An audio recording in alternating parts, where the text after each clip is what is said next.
मीरा भाईंदरचा राजा गेला. राजा सगळे काही राजे बनू शकत नाही.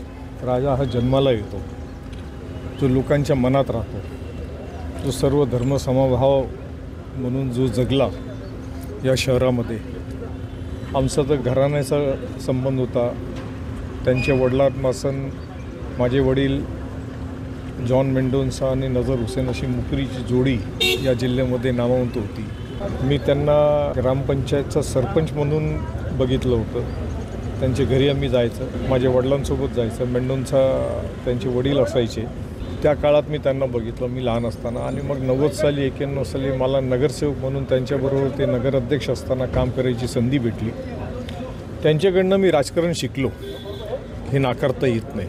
राजकारणामध्ये एकमत होऊ शकत नाही, नसतो, पण मन एकत्र राहतात आणि आमचं मन शेवटपर्यंत एकत्र राहिलं.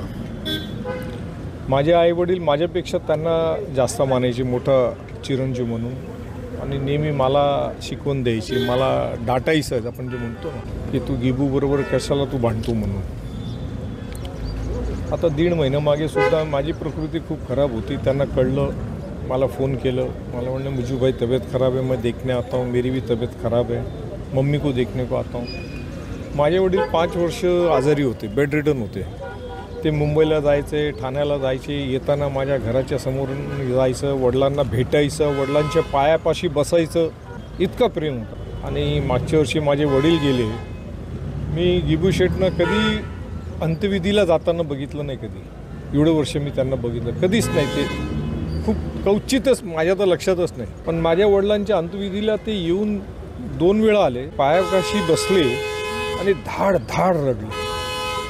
हा माणूस मनापासून जेव्हा प्रेम करतो ना, तेव्हाच हे घडू शकते, अन्यथा हे घडू शकत नाही. ड्रामेबाजी, राजकारणामधलं आम्ही नाटक करतो, ते सगळं आपल्या जागी असतं. पण जो माणूस मनापासून प्रेम करतो, त्यांचा पूर्ण परिवार, म्हणजे योग बघा कसं की मी नगरसेवक म्हणून गिल्बर्ट शेठबरोबर काम केलं.